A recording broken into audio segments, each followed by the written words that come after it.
দর্শক স্বাগত জানাচ্ছি শিকড় টিভির বিশেষ আয়োজন বিশ্বকাপের শহর থেকে অনুষ্ঠানে। আমাদের আজকের অতিথি বাংলাদেশের স্বনামখ্যাত সাংবাদিক, যেটি আমি বলে থাকি জীবন্ত কিংবদন্তি স্পোর্টস সাংবাদিকতায়, দিলু খন্দকার। যে কারণে এমন একটা কথা বললাম তার ন্যায্যতা আমি এখনই বলছি।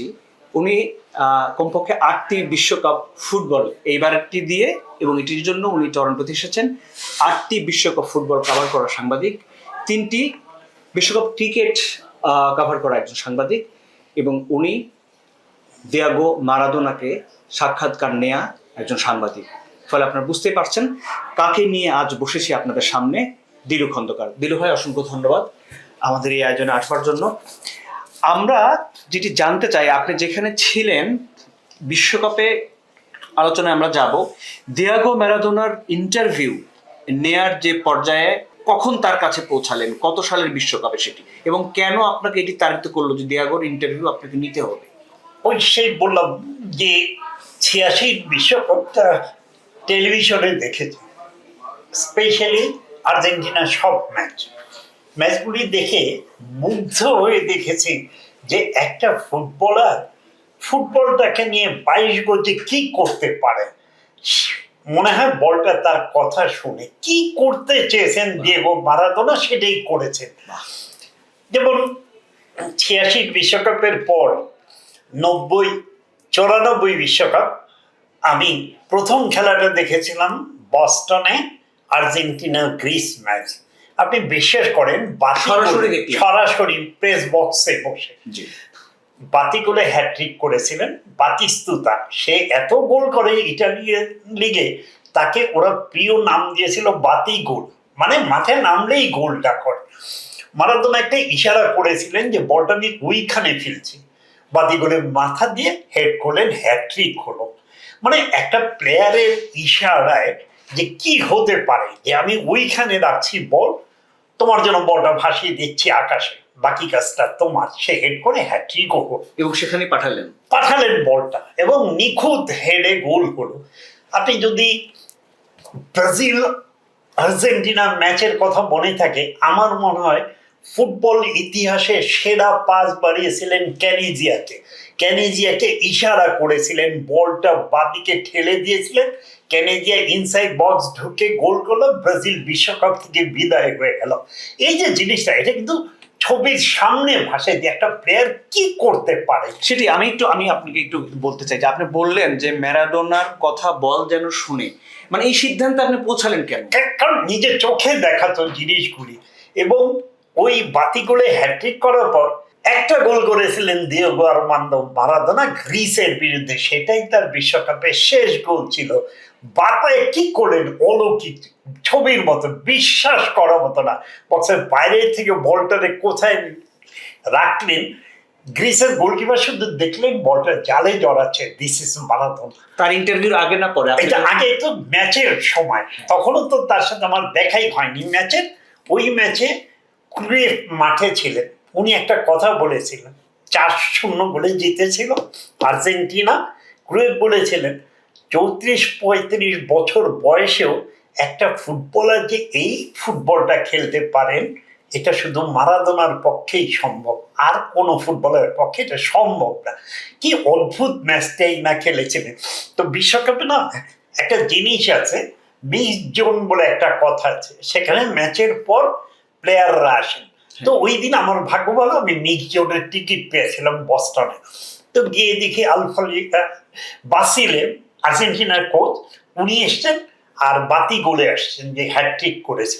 তো আমি কাছে গিয়ে যে কেউ প্রশ্ন করতে পারে, তো আমি বাসিলেকে একটা কথা বললাম যে তোমার টিমটা তো ফ্লাইং স্টার, তো তোমার কি মনে হচ্ছে? তো উনি জানতে চাই ফ্রম বাংলাদেশ, আমি বাংলাদেশি জানার উত্তর দিলেন, কিন্তু দেখো একটা বিশ্বকাপে একটা ভালো স্টার দরকার, সেটা আমরা পেয়েছি। বাতি হ্যাট্রিক করেছে, মারাদোনা গোল করেছে, এর থেকে আর ভালো কি হতে।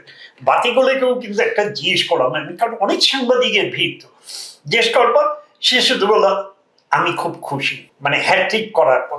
তো মিডিয়া বক্সে বসে আমি সারাক্ষণ না ভিডিওতে মারাদোনার গোলগুলি দেখছি, যে গোলটা করেছেন কতবার দেখা যায়, আর ওই ইশারাটা দেখছিলাম বাতিগুলোকে, যে উনি বলটা ভাসিয়ে দেওয়ার যে ইশারা করলেন সেটা হঠাৎ রিপোর্ট ইত্তেফাকে ডেসপাস পাঠিয়ে বসে আছি। তো Indian journalist, Bangladeshi journalist, Argentine এক সাংবাদিক আমার খুব কাছের হয়ে গেল, সার্জেই লেভানস্কি, মারাদোনার খুব কাছের লোক, বুয়েনোস আইরেসে ভাই।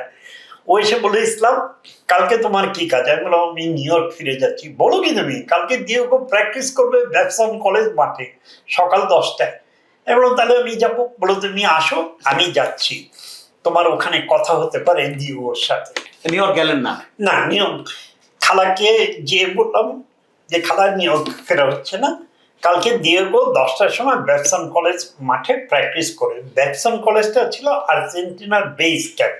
ওয়ার্ল্ড কাপে যত দিন ছিল আর্জেন্টিনা ওই কম্পাউন্ডে ছিল, ইউনিভার্সিটি কম্পাউন্ডে, এবং তখন ওদের সামার ভ্যাকেশন ছিল। কি যে অদ্ভুত সুন্দর জায়গা, কত ফ্যাসিলিটিস, মাঠ, gym, swimming pool, everything is there. গোটা আর টাইট সিকিউরিটি, বাইরে কারো কোনো ডিস্টারবেন্স নাই।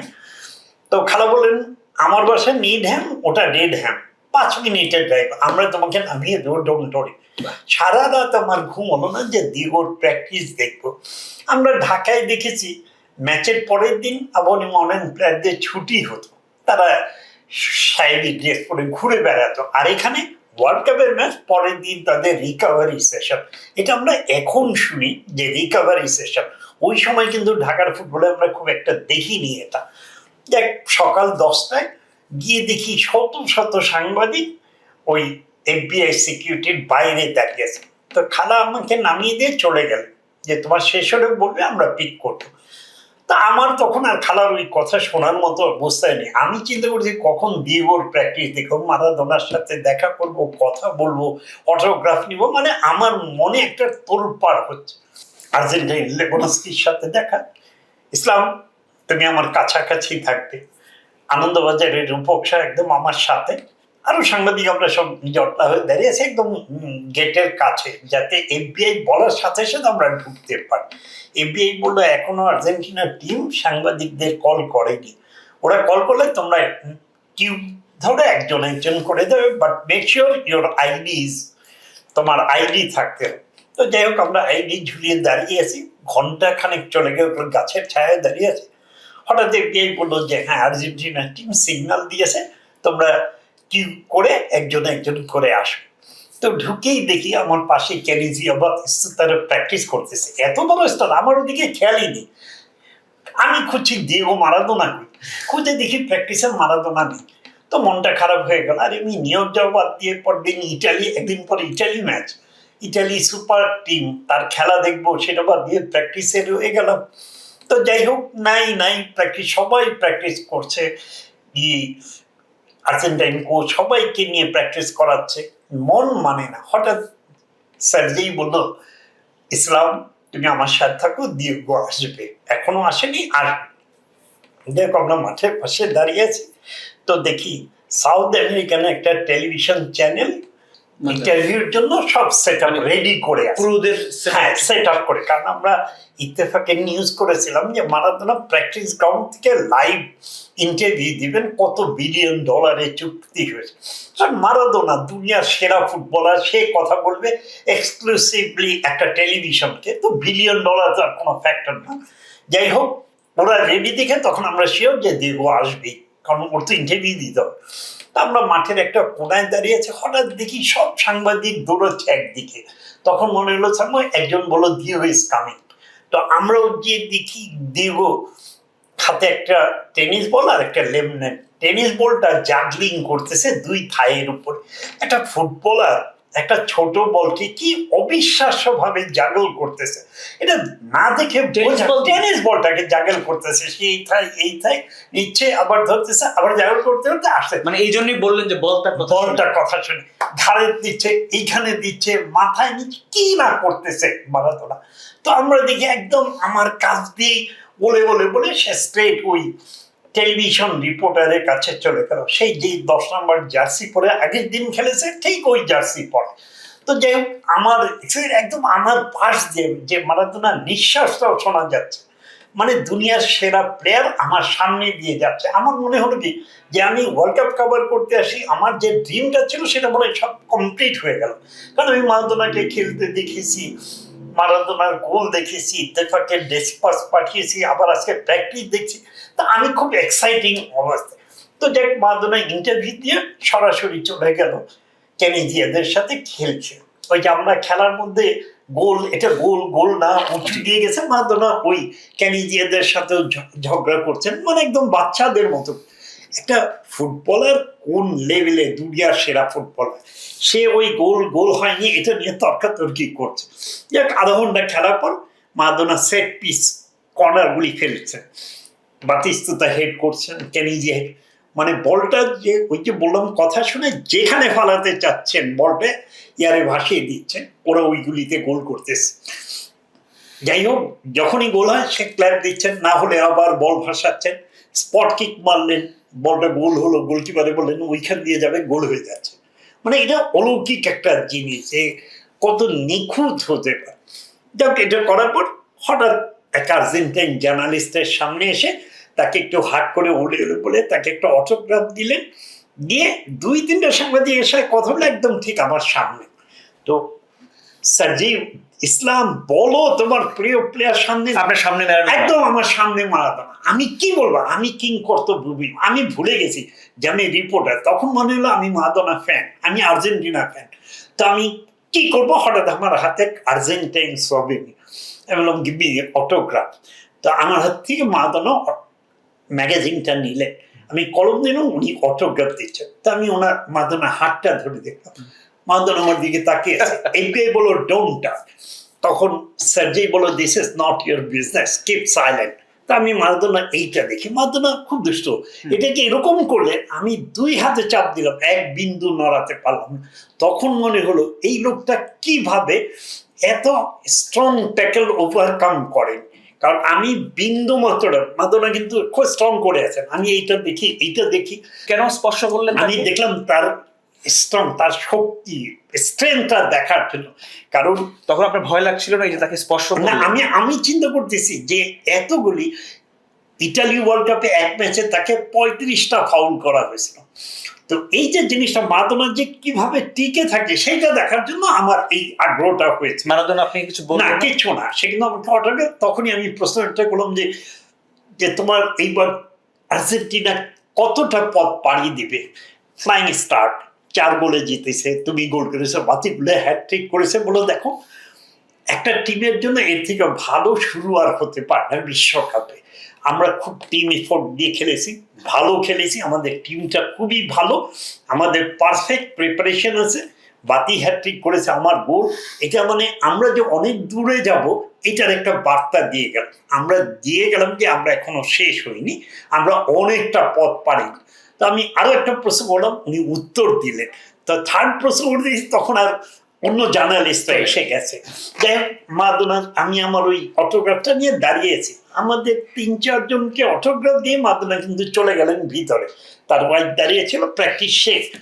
আমি না ওই রোদের মধ্যে পুড়ে, এত রোদ, সকাল 11টা, আমেরিকাতে প্রচন্ড গরমে, জুন মাসে, মনে হয় পুড়ে যাচ্ছে, কিন্তু আমার ওইটা খেয়ালই নেই। আমি দীর্ঘর কথা বলেছি, দীর্ঘর অটোগ্রাফি, সব সাংবাদিক এসে আমার কাছে ওই জিনিসটা দেখছে, অটোগ্রাফটা দেখি, হ্যাঁ কি তার অটোগ্রাফটা, এবং আমার এই তোমার এক্সাইটমেন্টটা কেমন। আমি বললাম দেখ, আমি বলতে পারবো না যে কি এক্সাইটমেন্ট আমার। তখন চিন্তা কখন ইত্তেফাকে রিপোর্টটা ছাড়তে পারে। এটা এমন এক গল্প যে সারা দিন এবং সারা রাত ধরে শুনতে ইচ্ছা করবে, কিন্তু আমাদের আরো অনেক কিছু জানবার আছে, যে কারণে আমি আপনাকে থামাতে হচ্ছে। আপনাকে ম্যারাডোনার নিয়ে আমরা আলোচনা করছি, কিন্তু নিশ্চয়ই সেই গোলটা নিয়ে আপনি কিছু বলবেন, যে গোলটা অনেক বিতর্কের জন্ম দেয়।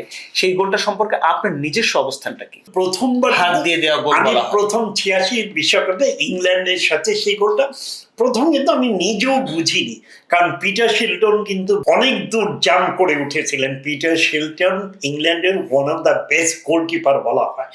আর প্রথম আমি নিজেও বুঝিনি যে এটা কি হয়েছিল। তো ওটা খুব তাৎক্ষণিক, টেলিভিশন ক্যামেরা এত শার্প হয়েছে, পরে যখন স্লোতে দেখা যায় তখন কিন্তু বোঝা যায় যে বলটা হয়তো মারাদোনা হাতে লেগেছে।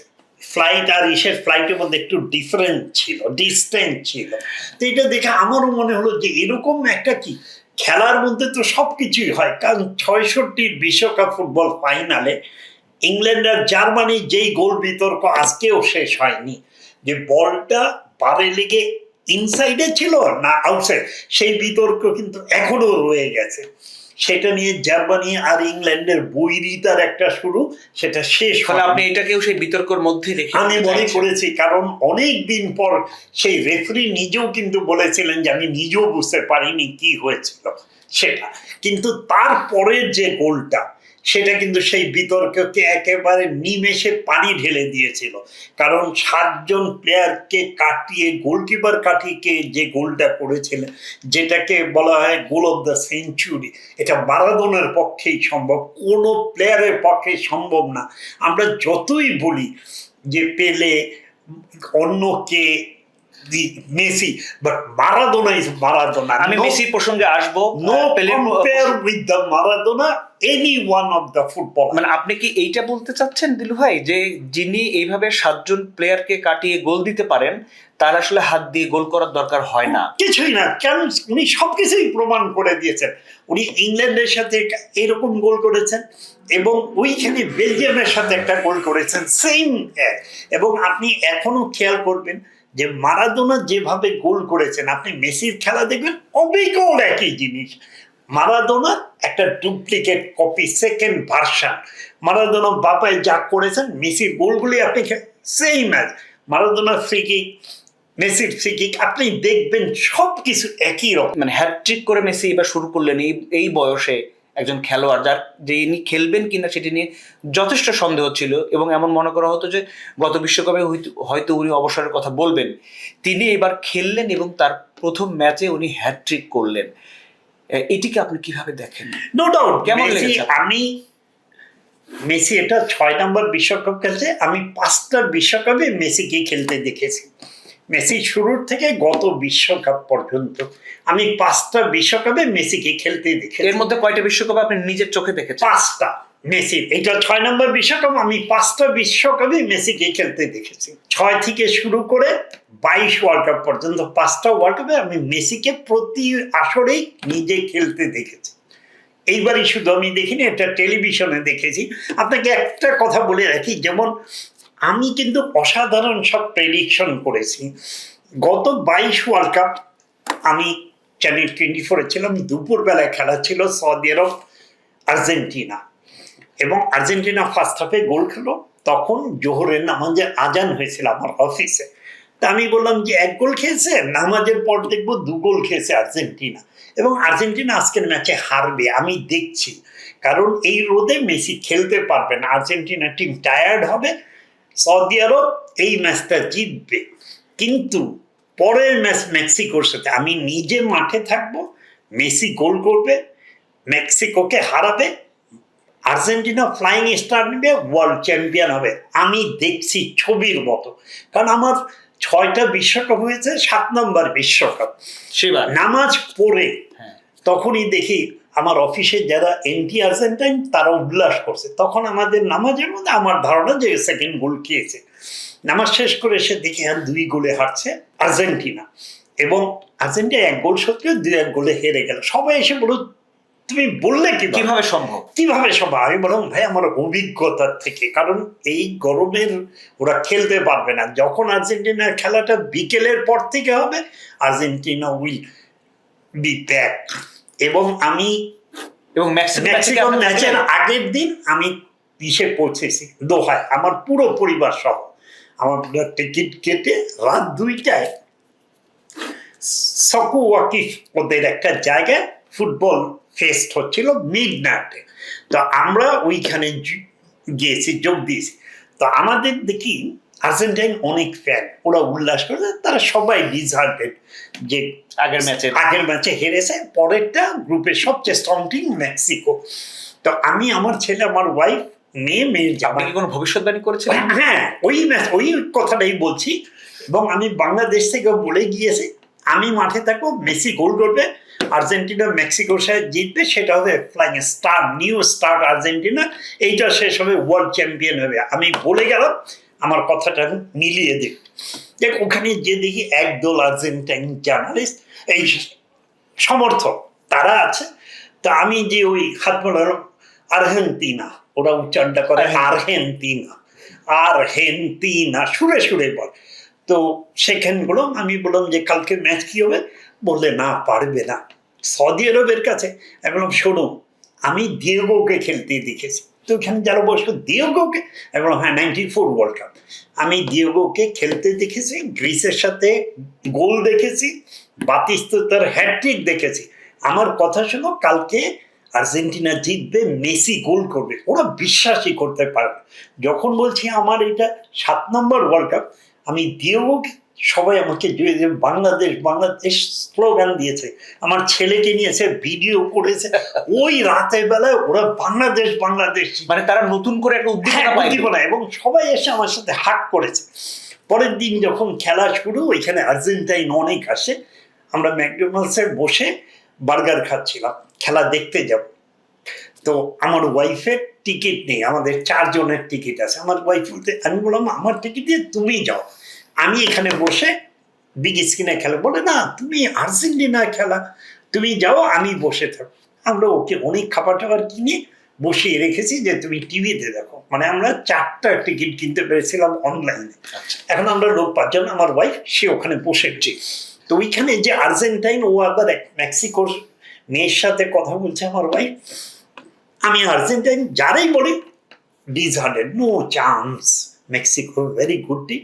তা আমি বললাম দেখো আমার কথা শোনো, চলো আমরা আনন্দ করতে যেতে যাই, মুখে হাসি মুখে ফিরব। এবং কি কাজ, আমার মেয়ে আর ছেলে উপরে বসে, আমি নিচে, 3 জনের টিকিট দিই, আর আমার মেয়ের জামাইয়ের টিকিট অন্য ব্লকে, ও আবার অন্য। আমরা যেখানে বসি সেইবারে মেসি গোল করেছিল। আমার ছেলে মেয়ে তো কি উল্লাস, কারণ আমরা একদম কাছ থেকে দেখেছি গোলটা, আর্জেন্টিনা জিতেছে। তারপরে যখনই আসি, যেই আর্জেন্টাইন আর দেখি এসে আমাকে জুড়িয়ে ধরে। আমার ছেলে আর ওরা বলছে যে আমার বাবা কিন্তু বলেছিল যে আর্জেন্টিনা জিতবে। এবং এই যে একটা জিনিস, এটা হলো কি বিশ্বাস থেকে যে আর্জেন্টিনা, এবং সেটা চ্যাম্পিয়ন হলো, অফিসে একটা বিশাল উৎসব হয়েছে, এবং সবাই বলো যে তুমি বললে কি ভাই। আমি বললাম দেখো আমার অভিজ্ঞতার থেকে, মেসি যে বেস্ট প্লেয়ার এই প্রজন্মে, এইটাই প্রমাণ করার বাকি ছিল। দিলু ভাই, একটু জানতে চাই যে মেসি নিজে আর মানে ম্যারাডোনা সম্পর্কে কি ধারণা পোষণ করে, যেহেতু আপনি এটা ফলো করেন, আপনার কাছে জানতে চাই যে মেসি ম্যারাডোনা সম্পর্কে কি ধরনের কথা বলেছেন। 2 জন 2 ধরনের কথা বলেনি, একই কথা বলেছেন। মারাদোনা বলেন ও আমার থেকেও বেটার প্লেয়ার। মারাদোনা কখনোই কিন্তু কাউকে এবং তিনি কিন্তু সব সময় বলেছেন যে এক অসাধারণ ফুটবলার এসে এ অনেক কিছু দিয়ে যায়। মেসি অলওয়েজ বলেন মারাদোনা গ্রেটেস্ট প্লেয়ার। মানে একজনের প্রতি যে আরেকজনের সম্মান, মেসি কিন্তু কখনোই মারাদোনাকে ছোট করে কোনো কিছু বলেননি। কারণ মারাদোনা কোচ হিসেবেও মেসির সাথে ছিলেন 2010 ওয়ার্ল্ড কাপে। আর্জেন্টিনা 4 গোল খেয়েছিল, আমরা কেপ টাউনে সেই ম্যাচটা দেখেছিলাম, জার্মানির কাছে 4 গোলে হেরেছিল, কোয়ার্টার ফাইনালে বাদ হয়ে গেল আর্জেন্টিনা। এবং মারাদোনার বিগ স্ক্রিনে মারাদোনার কান্নাটা দেখালো, ওটা আমার মনে হলো কি যে আমার দেশে লেগেছে, আমার ভাই কান্নাকাটি, মানে মানতেই মন চায় না, জার্মানরা ডেস্ট্রয়েড দ্য আর্জেন্টাইন। তার মানে আপনি এমন স্টেডিয়ামে ছিলেন যেখানে মারাদোনা এবং মেসি 2 জন উপস্থিত ছিলেন। সে খেলে 4 গোলে হেরে গিয়েছিল, মানে এটা অবিশ্বাস্য। এবং সেদিন আমরা প্রেস মিট কভার করেছিলাম, ম্যাচের আগের দিন মারাদোনার প্রেস মিট।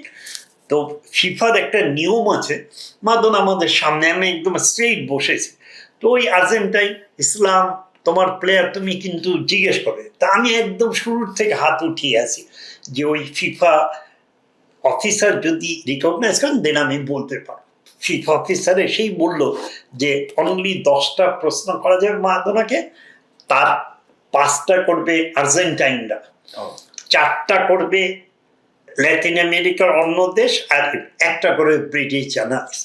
10টা gentleman, press conference is over. কিন্তু আমি কিন্তু হাত দিয়ে আছি, কিন্তু যেহেতু আমি বাংলাদেশ থেকে, তো সুযোগ পেলাম। মারাদোনা তার টিম নিয়ে বললেন, বাট পরের দিন যে জার্মানি ম্যাচ কোনো কিছু বললেন না, খুব টেন্স মনে হলো। তা আমি ওই আর্জেন্টাইন লেভানস্কিকে বললাম যে কি ব্যাপার, ডিয়েগোকে খুব টেনশন, বললো কালকেই পরীক্ষা শুরু, কালকেই আর্জেন্টিনা সবচেয়ে কঠিন ম্যাচ, ডিয়েগোর টেস্ট হবে কালকে জার্মানস অপোনেন্ট। আমি বললাম তোমার কি মনে হয়? আমার তো মনে হচ্ছে পারবে না। বলে তোমার মতো আমারও মনে হচ্ছে। মারাদোনা ওই জন্য এত চুপচাপ ছিল। মানে দিলু ভাই, প্রত্যেকটা খেলার আগে এক ধরনের তাড়না থেকে আপনার মনের মধ্যে একটা সিদ্ধান্ত আসতো না? এবং আমি ওকে বললাম, বলো দেখো তোমার মতো আমারও মনে হচ্ছে কালকার টেস্টে ফেল করবে মারাদোনা। দীর্ঘটা বলে চলে গেল। পরের দিন কিন্তু সত্যি 4 গোলে হেরে গেল। মানে মনে হলো যে এটা কোনো টিমই না, একদম ডিস্ট্রয় করে দিল। ওই খেলাটাতে ওইবারের বিষয়ে কি মেসি এবং ম্যারাডোনার ভিতরে কোনো দূরত্ব ছিল? না না, কোনো কিছু, কারণ মারাদোনা অন্য জিনিস এটা। কারণ নিচে এত বড় ফুটবল, যেমন বলটা যখন বাইরে আসে মারাদোনা ওইটারে পায়ে জাগল করে। এটা ফুটবল মানে সবসময় সে কিন্তু ফুটবলের মধ্যে বলটা থ্রো হচ্ছে মারাদোনার কাছে, মারাদোনা ওইটা জাগল করে তারপরে দিচ্ছে বলটা। মারাদোনাকে অনেকে ফুটবল ঈশ্বর বলেন। ডেফিনেট, হ্যাঁ। আবার ধরেন সেই ফুটবল ঈশ্বর একটা দলের কোচ, সেই দলের অন্যতম খেলোয়াড় হচ্ছে মেসি, সেই আর্জেন্টিনা আবার জেতে না। এই বিষয়গুলো আপনার কেমন মনে হয়? আবার ওই কথাটা বলতে হয় যে একটা গ্রেট ফুটবলার যে একটা ভালো কোচ হবে, এটা সবসময় হবে না, হতে পারে না। কিন্তু ইভেন ক্রুয়েফ ফুটবলের সিস্টেমটাকে বদলে দিয়েছিলেন, কিন্তু হল্যান্ডকে কিন্তু ওয়ার্ল্ড চ্যাম্পিয়ন করতে পারেননি, ফাইনালে হেরে গেছে। বার্সেলোনাকে চ্যাম্পিয়ন্স লিগ জিতিয়েছেন, কিন্তু কোনোদিন হল্যান্ডের কোচ হতে পারেননি। Beckenbauer one of the best player, coach হয়ে ক্যাপ্টেন হয়ে ওয়ার্ল্ড কাপ জিতেছেন, কোচ হয়ে জার্মানিকে ওয়ার্ল্ড কাপ জিতিয়েছেন, কিন্তু ক্লাব কোচিংয়ে কিন্তু ওইভাবে তিনি আসেননি। দিদিয়ের দেশ ওয়ার্ল্ড চ্যাম্পিয়ন প্লেয়ার হিসেবে, কোচ হিসেবে চ্যাম্পিয়ন, এবারও কিন্তু দিদিয়ের দেশ ফ্রান্সের কোচ।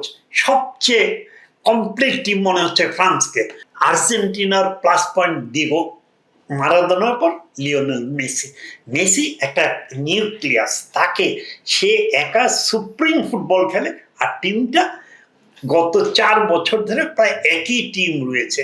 স্কালোনি তাদের কোচ, তাদের টিম ফোরটা এমন যে মেসি যদি এবার ওয়ার্ল্ড কাপ জিতে খুব বেশি অবাক হওয়ার থাকবে না, কিন্তু যদিও কাজটা খুবই কঠিন, কারণ তাকে টপকাতে হবে ফ্রান্সকে। France is a more experience, more স্পিডেড। England দলটা কেমন এবার? ইংল্যান্ডকে কিন্তু যারা সর্বশক্তি মনে করবে তারা ভুল করবে, কারণ ইংল্যান্ড সুপিরিয়র কোয়ালিটির ফুটবল খেলে। হ্যারি কেইন এখন দুনিয়ার সেরা ফরওয়ার্ডদের একজন, তাকে যে আন্ডারমাইন করবে তাকেই ভুগতে হবে। ফ্রান্সকে যেমন আমি সবসময় একটা কথা বলি, 98 ওয়ার্ল্ড কাপ ফাইনালের আগে গোটা প্রেস বক্সের 99% মানুষ বলেছিল ব্রাজিল চ্যাম্পিয়ন হবে। আমি দ্য ওনলি জার্নালিস্ট যে বলেছিলাম ওয়ার্ল্ড ফুটবল নতুন চ্যাম্পিয়ন দেখবে। এবং এটা বলার পর আর্জেন্টিনা এক মেয়ে সাংবাদিক আমার ইন্টারভিউ দিতে এসেছিল, কারণ সে যখন শুনেছে যে আমি বলছি যে ফ্রান্স চ্যাম্পিয়ন হবে, কারণ তারা ব্রাজিলকে যেমন ওদের একটা ক্ল্যাশ আছে আর্জেন্টিনা ব্রাজিল, সে কিন্তু এসে আমার ইন্টারভিউ নিতে আসে। ইসলাম, আমি আর্জেন্টাইন এক টেলিভিশন রিপোর্টার, ফাইনালের কি হবে তোমার কি মনে হয়? আমি বললাম যে France going to be new champion. সে আমাকে বললো দাঁড়া, তোমার এই বাইকটা আমার দরকার, আমাকে আর্জেন্টিনাতে পাঠাতে হবে। ব্রায়ান ক্রানভিল দুনিয়ার সব থেকে পণ্ডিত ফুটবল রাইটার, গার্ডিয়ানে লেখেন, বিখ্যাত লোক। তো ওইখানে বাংলাদেশের আরেক সাংবাদিক ছিল আরিফ শিবলি। তো আমি ইত্তেফাকে ফ্যাক্স করার জন্য ওই মিডিয়া সেন্টার ফ্যাক্স সেন্টারের সামনে গিয়েছি, দেখি শিবলি গ্রানভিলের সাথে কথা বলতে। Hi Brian, the gentleman said tomorrow will world football see new saw the new champion. France going to be champion. France going to. তারপরে বলে no man, no chance. Brazil beat France 3-0, 4-0. আমি বললাম নো। তো আমাকে বলতেছে তোমার কয় number বিশ্বকাপ? আমি বললাম 94 করেছি এইখানে। আমাকে বলে তোমার কেন মনে হচ্ছে? আমি বললাম দেখো, আমার মনে হচ্ছে আমি ফ্রান্সের 4টা খেলা দেখেছি। France, there is a Zinedine Zidane, the nucleus. No one in Brazil team like Zidane. France যে ফুটবলটা খেলতেছে জিদানকে কেন্দ্র করে, ওটা কিন্তু তোমার ব্রাজিলে নাই। আমি চোখে দেখছি যে জিদান গোল করবে, ফ্রান্স জিতবে 2-0, মেবি 3-0। আমি শিওর, আমি দেখছি নতুন ওয়ার্ল্ড চ্যাম্পিয়ন। তো সে আমার সাথে সেখান করলো। Islam tomorrow again Brazil going to be champion. I believe no Brian tomorrow will new champion. We'll see you tomorrow. কোন কোন বিশ্বকাপ আপনি কভার করলেন দিলু ভাই? আমি 94 থেকে শুরু করে 98, 206 Germany, 2010 south Africa, Brazil 2014, Russia 2018, Qatar 2022, and this is the 8th World Cup. এবং এই কারণে আপনি টরন্টো এসেছেন। এই একটা ইন্টারেস্টই একটা ম্যাচে দেখবো, কারণ টিকিট এবার গতবার সবসময় দেখি, বাট এবার যেহেতু আমার 3 সাংবাদিক দিয়েছে, আমার আর অ্যাক্রিডিটেশনের সুযোগ ছিল না। দেয়ারফর আমি এইখানে এসেছি যে অন্তত ওয়ার্ল্ড কাপের সাথে আমার অ্যাটাচমেন্টটা থাক। আমার আরেকটা প্রিয় টিম জার্মানি, তার খেলাটা আমার পড়েছে। অনেকেই যেসব হয়, তা আমি বললাম দেখো, আমি যে প্রথম বিশ্বকাপটা দেখেছিলাম টেলিভিশনে, সেটা বেকেনবাওয়ারের, কাইজার বেকেনবাওয়ারের 74 ওয়ার্ল্ড কাপ। তো ওই প্রথম দেখাটা জার্মানি, ওটা আমি ভুলিনি, যে কি অদ্ভুত ফুটবল খেলেছিল বেকেনবাওয়ারের, জার্ড মুলার, পল ব্রাইটনার, সেপ মায়ার, অসাধারণ ফুটবল। এই যে 8টা বিশ্বকাপ, এর মধ্যে আপনার কালকেরটা দেখা হলে 8টা বিশ্বকাপ হবে, এর মধ্যে কোন বিশ্বকাপকে আয়োজনের দিক থেকে, মর্যাদার দিক থেকে সব মিলিয়ে আপনি সবার উপরে রাখবেন? 2006 জার্মানি বিশ্বকাপ। মানে জার্মানিতে আমার মনে হয় এটা ফিফার ভেবে দেখা উচিত, প্রতিটা বিশ্বকাপই ইউরোপে হওয়া উচিত। কারণ ইউরোপের স্টেডিয়ামে, ইউরোপের ফুটবল এত সমৃদ্ধশালী, এত তার ফ্যাসিলিটি, যার সাথে কোনোটার তুলনা হয় না। হ্যাভেল্যান্ড, আমি হ্যাভেল্যান্ড ইন্টারভিউ নিয়েছিলাম 94 ওয়ার্ল্ড কাপে। শেপ ব্লাটার, এই ফিফার জেলসি, তারও ইন্টারভিউ নিয়েছিলাম। মিশেল প্লাতিনির ইন্টারভিউ নিয়েছিলাম 94 ওয়ার্ল্ড কাপে। ওরা কিন্তু সবাই বলেছিল যে আমেরিকা প্রুভ দেমসেলফ, যে তারা ওয়ান্ডারফুল ওয়ার্ল্ড কাপ অর্গানাইজ করলো। কিন্তু 94 আমি দেখেছি, 98 দেখেছি, 2006 অ্যাবসলিউটলি আলাদা জিনিস। জার্মানরা যে ফুটবল নেশন, তারা প্রতিটা জিনিস প্রমাণ করেছিল, তাদের আয়োজন, তাদের খেলার স্ট্যান্ডার্ড, এভরিথিং। বিশ্ব ফুটবলারদের কাদের কাদের ইন্টারভিউ করেছেন, যদি আপনি আরেকবার একটু বলতেন? আমি মিশেল প্লাতিনি আমার খুবই প্রিয় প্লেয়ার। যখন ইটালিয়ান লিগে খেলেছেন ইউভেন্টাসের হয়ে, আমি প্রায়ই খেলা দেখেছি। কারণ একটা ক্লাসিক্যাল ফুটবলার, মিডফিল্ডের একটা জাদু করে কি করতেন বলটাকে নিয়ে। কারণ আমার খুব ইচ্ছা ছিল যে মিশেলের একটা ইন্টারভিউ 94 ওয়ার্ল্ড কাপে কিন্তু নিতে পেরেছি। আমি ব্রেমা, আরেকটা কথা খুব না বলেই হবে না, ব্রেমা যার গোলে 90 ওয়ার্ল্ড কাপ জিতেছিল জার্মানি, পেনাল্টি গোলে 1 গোলে হারিয়েছিল আর্জেন্টিনাকে, আমি লন্ডনে বসে দেখেছিলাম সেই খেলার। খুব কষ্ট পেয়েছিলাম যে মারাদোনার টিম হেরে গেল, মারাদোনা ক্যাপ্টেন, কিন্তু আমার আরেকটা পছন্দের টিম জার্মানি চ্যাম্পিয়ন হয়েছিল। কারণ বলেছি 74 প্রথম বিশ্বকাপটা দেখেছি কাইজার বেকেনবাওয়ারের হাত। তো ওইখানেই 98 ওয়ার্ল্ড কাপে আর্জেন্টিনা আর ইংল্যান্ড ম্যাচ ছিল সাইয়েতিয়ে। তো ওইখানেই মারাদোনা কমেন্ট্রি করতে আসবেন। তো আমি খুব এক্সাইটেড যে মারাদোনা মাঠে থাকবে, গ্যালারিতে, প্রেস বক্সে, আর আমরা থাকবো না, এটা হয় না। তো চলে আসছি সাইয়েতিয়েতে। ফিফাতে একটা জিনিস আছে যে প্যারিসে বসে দেখি আমার কম্পিউটার লিস্টে আমার টিকিট কনফার্ম, আমার নাম ইসলাম খন্দকার, ডেইলি ইত্তেফাক, টিকিটের স্ট্যাটাস কনফার্ম। ওটা নিয়ে আমি প্রিন্ট আউটটা নিয়েছি, নিয়ে আমরা সাইয়েতিতে আসছি ওই ফাস্টার ট্রেনগুলিতে। Is a very expensive. খেলার দিন যখন আসি 10টার সময় আমরা পৌঁছে গেছি সাইয়েতিয়াতে। কম্পিউটার মিডিয়া সেন্টারে ঘুরে দেখি আমার টিকিটের স্ট্যাটাস ওয়েটিং লিস্ট। মনটা খারাপ হয়ে গেল, মারাদোনা আসবে, আমরা প্রেস বক্সের টিকিট পাবো না, এটা মন খারাপ। সারা ওইটা নিয়ে ওই প্যারিসের কনফার্ম টিকিটের ওই কপি আর এটা নিয়ে ফিফা বুথে গিয়েছি। তোমরা এটা করলে কেন? তাহলে তো আমি এত টাকা খরচ করে এখানে আসতাম না যদি আমি ওয়েটিং লিস্টে। বলে ইসলাম কি বলবো, 100 জন ব্রিটিশ জার্নালিস্ট আসছে, তারা পার্টিসিপেটিং টিম, তাদের তো প্রোভাইড করতে হবে। কিন্তু তোমাকে একটা বলি, তুমি ওয়েটিং লিস্টে নাম্বার 1 তোমার নাম। একজন টিকিট পেলেও তুমি পাবে, আমি শিওর তুমি পাবে, তুমি মন খারাপ করবে না। তুমি জাস্ট গো দেয়ার, তুমি ওয়েট করো। যখন সিস্টেম হলো কি, খেলার 2 ঘন্টা আগে ওরা টিকিটটা ডিস্ট্রিবিউশন করে। তা আগে যারা কনফার্ম তাদের টিকিটগুলি দেয়, পরে যেগুলি এক্সেস থাকে ওয়েটিং লিস্ট থেকে ডাকে। তো মনটা খুব খারাপ, পাবো কি পাবো না, এত সাংবাদিক, তারপরে মারাদোনা আসবে, মানে মারাদোনা আসবে আমি দেখবো না, আমার মনে ওইখান থেকে মনটা খারাপ। টিকিট দেওয়া শুরু হলো, সবাই নিচ্ছে, আমরা দাঁড়িয়ে আছি। ওই আর্জেন্টাইন লেবানসকে আমার পাশে, ইসলাম ডোন্ট ওয়ারি, তুমি টিকিট পাবে, যদি না হয় দেন আমি চেষ্টা করব কোনোভাবে তোমাকে হেল্প করা যায় কিনা।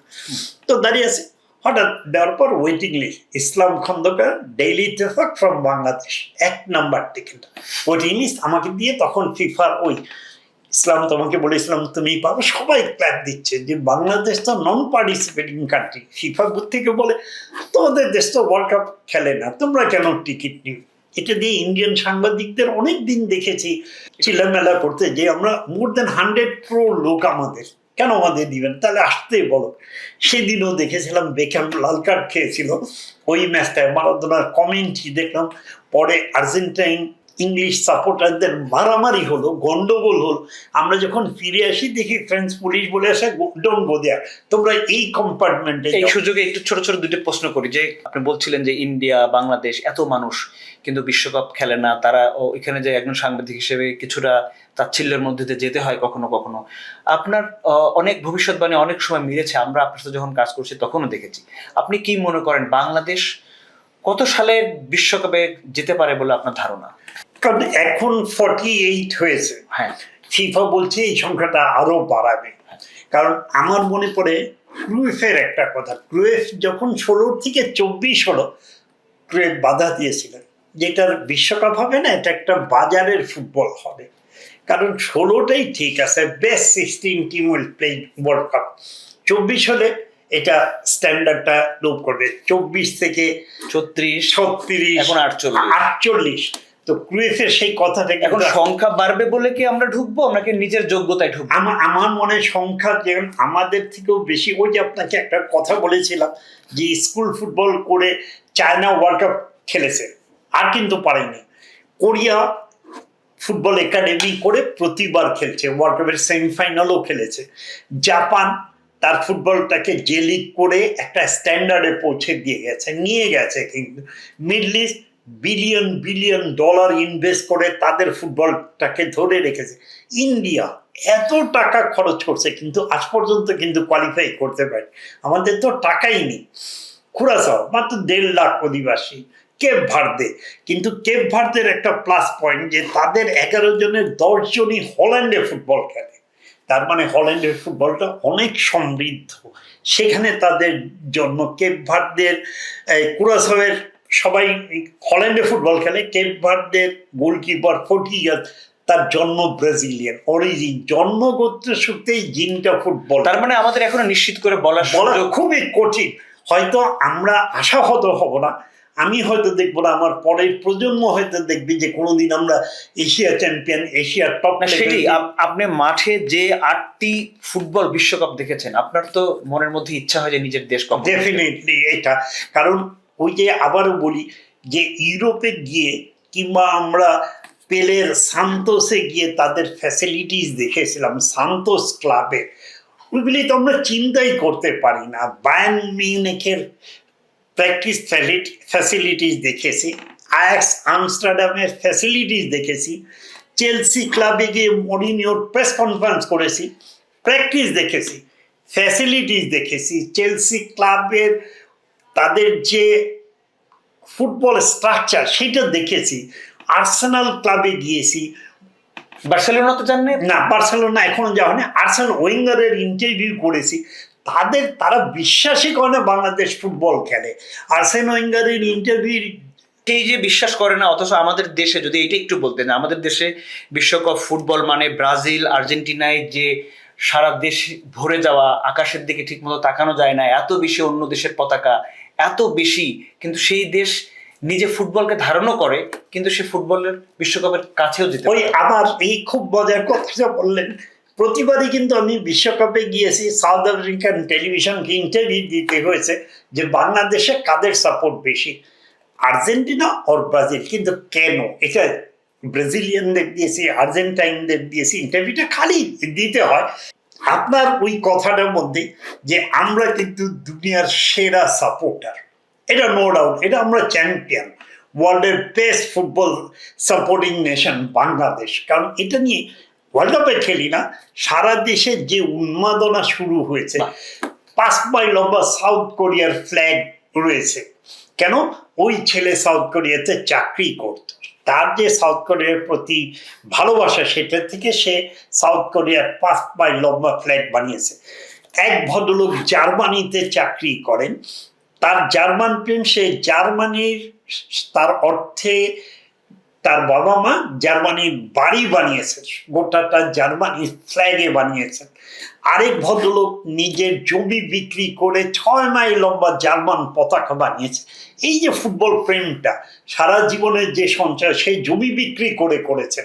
কিন্তু এটা কি ফুটবলের প্রতি ভালোবাসা? আর্জেন্টিনা ব্রাজিলের প্রতিদিন একটা ছেলে তো মারা গেল, প্রতিদিন মিছিল হচ্ছে আর্জেন্টাইনদের প্রতি এত ভালোবাসা। বাংলাদেশে আর্জেন্টিনা গভর্নমেন্ট বাংলাদেশে এমবেসি খোলার জন্য খুলেছে একটা ফুটবল, আমরা ফুটবল দিয়ে একটা দেশকে এমবেসি বানাতে বাধ্য করেছি। এটা তো একটা চমৎকার সাফল্য যে আমাদের ফুটবলই, যে আমাদের সাপোর্টার হিসেবে আপনি বলছেন বিশ্ব সেরা, এটা নো ডাউট। আমরা অনুষ্ঠানের শেষের দিকে এইবারের বিশ্বকাপের সেমিফাইনালিস্ট 4 জনের যদি একটু নাম জানতে চাই আপনার কাছে। আমি জানি না, maybe I am right or wrong. আমি 1 নম্বরে ফ্রান্স, 2 নম্বরে স্পেন, 3 নম্বরে আর্জেন্টিনা, 4 নম্বরে আমি ইংল্যান্ডকে দেখবো। আমি ব্রাজিলকে মনে করি যে ব্রাজিল নকআউট স্টেজেই থেমে যাবে, কারণ এই ব্রাজিল কিন্তু সেই 2002-এর ব্রাজিল না, 94-এর ব্রাজিল না, যারা ওয়ার্ল্ড কাপ জিতেছিল। এই ব্রাজিলের নেইমার এখনো মাঠে নামতে পারেনি। Neymar no doubt is a classic player, but সে কিন্তু তার ফিটনেস ওই লেভেলটাই নেই। ব্রাজিলের কোচটা প্লাস পয়েন্ট, কারণ এক অসাধারণ কোচ। ইংল্যান্ডকে আপনি বিশেষভাবে দেখতে চাচ্ছেন? হ্যাঁ, ইংল্যান্ডকে আমি সব সময় মনে করি ওরা সেমিফাইনাল লেভেল পর্যন্ত খেলবে, কারণ ইংল্যান্ডের যে টিমটা, তার যে এফোর্টটা, আমি মনে করি যে ওটা কোনো অবস্থাতেই তার আগে থামবে না। সেম এজ ফ্রান্স ফ্রান্সকে মনে করি আমি going to be new champion. এবং যদি ফুটবলটা ফ্রান্স আর আর্জেন্টিনার হয়, কিন্তু স্পেনকে ঠেকিয়ে দিয়েছে, ঠিকই, এটা মাথায় রেখে বলতে হবে। এটা আপনার 2010 ওয়ার্ল্ড কাপ ফুটবলের ফার্স্ট ম্যাচে স্পেন সুইজারল্যান্ডের কাছে হেরেছিল, সাউথ আফ্রিকা ওয়ার্ল্ড কাপে আমরা দেখেছিলাম। সেমিফাইনালে ডারবানে সারাদিন খেলেছে জার্মানি, জিতেছে পুয়েলের গোলে স্পেন সেমিফাইনাল। কারণ ওই 90 মিনিটের খেলাটা জার্মানি ডিস্ট্রয় করে দিয়েছিল স্পেনকে, শুধু গোল দিতে পারেনি। আর ওরা পুয়েলের একটা কর্নার থেকে হেডের গোলে তারাও ফাইনালে এসছে। আপনি কিন্তু জার্মানকে 4-এর মধ্যে রাখছেন না? না, আমি রাখছি না এই জন্যই যে জার্মানি টোটাল ফুটবল খেলে, আমি 5 নম্বরে জার্মানিকে রাখবো। কারণ জার্মানির আপনি মুসিয়ালা তার বেস্ট প্লেয়ার, তার মেইন ম্যান মুসিয়ালা, গ্যানাব্রি তাদের one of the finest player, ইনজুরিতে আউট অফ টিম। গ্যানাব্রি যে ছেলেটার উপরে জার্মানি খুবই, নাগেলসম্যান সবচেয়ে ইয়াংগেস্ট স্পোর্ট, তার পরীক্ষা নিয়ে নো ডাউট ফার্স্ট ম্যাচটা কুরাসাও খুবই সর্বশক্তির দল, কিন্তু জার্মানি যে টোটাল ফুটবলটা খেলেছে। কিন্তু এই জার্মানটা কিন্তু 2014-র জার্মানি না, কারণ 2014-তে আমি ব্রাজিলে গিয়ে ব্রাজিলিয়ান এক সাংবাদিককে বলেছিলাম যে মেসি মারাদোনা না, নেইমার পেলে না, no chance for Brazil and Argentina. আমি যা ফুটবল বুঝি, Germany going to be the champion, the team work, the final. ওই সাংবাদিক যে 1950 বিশ্বকাপ ফাইনাল কভার করেছিল, উরুগুয়ের কাছে হেরে গিয়েছিল ব্রাজিল, সেই ম্যাচ কভার করেছে, সে বলল রাইট ইউ আর। আমিও মনে করি মেসি মারাদোনা না, নেইমার পেলে না, no chance for Brazil and Argentina, Germany going to be champion. এটা কমপ্লিট টিম ছিল। আমার মনে হয় আমাদের আজকের আলোচনা আমরা শেষ করি, কিন্তু ক্রিস্টিয়ানো রোনালদোর আলাপ যদি না করি 1 মিনিটের জন্য না হলে, তাহলে আলাপটা পূর্ণাঙ্গ হবে না। রোনালদোর শেষ বিশ্বকাপ আপনি কিভাবে দেখেন পর্তুগালকে? নো ডাউট গ্রেট প্লেয়ার, কিন্তু কখনোই আপনি যদি বলেন যে সে মেসির ক্লাস, আমি মনে করি না। Ronaldo is a great player, অনেক গোল করেছেন, অনেক কিছু করেছেন। এই বয়সে 40 বছর বয়সে সৌদি লিগে গোল করছেন। সৌদি লিগ আর ওয়ার্ল্ড কাপ ফুটবল কিন্তু সেম স্ট্যান্ডার্ড না। মেসি যেমন ডেইলি গোল করছেন তার ইন্টার মায়ামির হয়ে, বাট আমেরিকার ফুটবল কিন্তু অনেক হাই স্ট্যান্ডার্ড দেন সৌদি আরব। রোনালদো আর মেসি কিন্তু অনেক ডিফারেন্স। ক্রিস্টিয়ানোর গোল 1000-এর কাছাকাছি, মেসি পেছনে। তারপরও এখন কিন্তু আমি যদি মনে করি একটু বার্ডেন মনে হচ্ছে রোনালদোকে।